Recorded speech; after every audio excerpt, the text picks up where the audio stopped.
What is going on, guys? So I'm gonna give you all the information that you may or may not need to get your ignition cylinder out. I hope this works for you. If you're having a situation where you don't have a key, there are a few things you need. I'm gonna explain everything, and hopefully if you don't have a key, this will at least give you the information to know what you gotta break or get in there to make it work.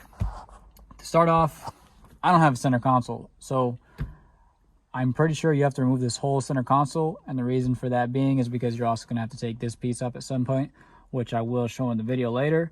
But I believe I do show this as well, but I'm going to show you really quick. Right here, you got to take this piece out, and the way you take this piece out is it comes forward, and then you also have to take out, oh, actually, you don't have to take this out. I'm taking this out because I'm going to replace mine, but you just have to take this out. And then from there, you'll see in the next clip what else you have to take out, and I'll show you that you have to take this off. And if you have to figure out how to take your center console off, you're gonna have to look up another video for that one, because I don't have my center console in. I haven't had it for a long time, and I'm not gonna show you how to do that. So take your center console out and then get everything all set there. Once you get your center console and all that out, you don't need this, but this will definitely help. You could use a flathead. Be really careful if you use a flathead because it's metal and it may chip plastic. So this is how I take mine out. Literally, you see I get under there, and then you just kind of pull forward. And then you do the same thing on the opposite side, which is a lot easier because the other piece usually comes right out. And then under that, you got one clip you got to undo, and another clip that you got to undo. And then I'll show you why we're opening this up. Now, if you're like me and you want to flat rate it, all you got to do is undo this one side. Now, the reason that I tell you that you need to take this off is because you need to get to this. Now, I'm going to explain in the next clip what this does, and that you need the key to get this to go down.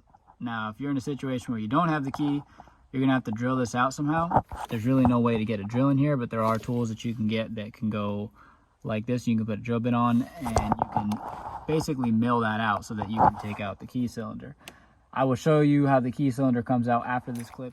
This is what it looks like. I'll show you guys in the car what's in the way, because you're not going to be able to access this immediately. There's going to be some things that you got to take off. But as far as it works mechanically, it has a screw under this plastic piece. It's a Phillips screw. Now, if you can get a JIS screwdriver, Japanese industry standard, off, right?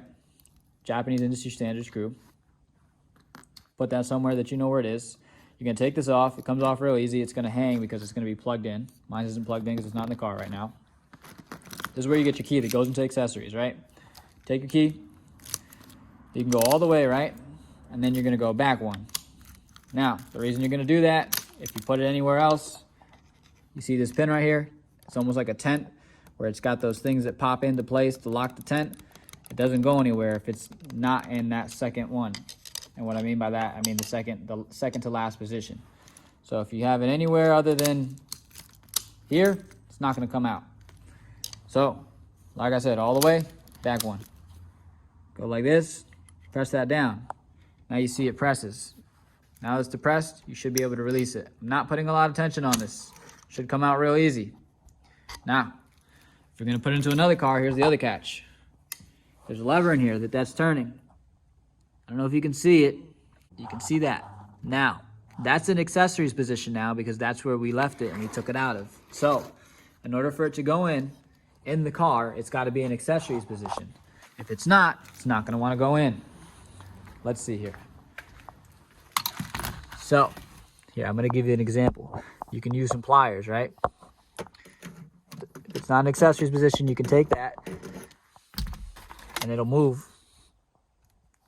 And right now, mine's in accessories in the key, right? So it'll go in.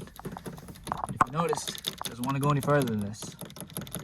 Now, there's two catches to this. It may not be going in because that's not in place, or it may not be going in because that's not all the way out.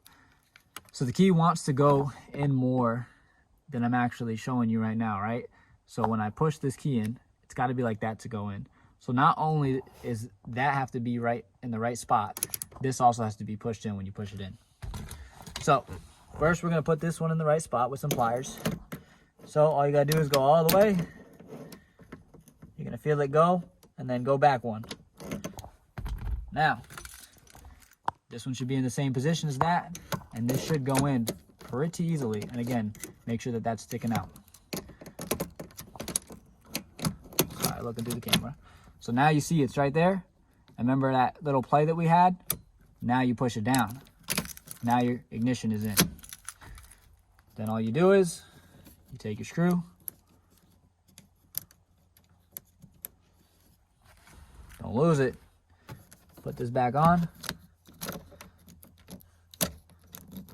And again, be careful because this is soft plastic. It's brittle. And you put your screw back in. Now, the piece that I was telling you about is this piece right here. Now, if you're doing this, it's not a fun time. This piece goes behind this glove box, so that means you'd have to loosen up the glove box a little bit. You could mangle it, but it's gonna mess things up. But it also just pries off of here. It comes off of this piece pretty easily, but on that side, it's behind that glove box, and you have to be careful because you could break this little arm right here that's behind the glove box when you're doing that. So that's how you take that out. And then your car will then work. And to show you, gotta give it some power. You hear it beeping. These the keys are in. There you go. Sorry, I had my blinker on. And just so you know,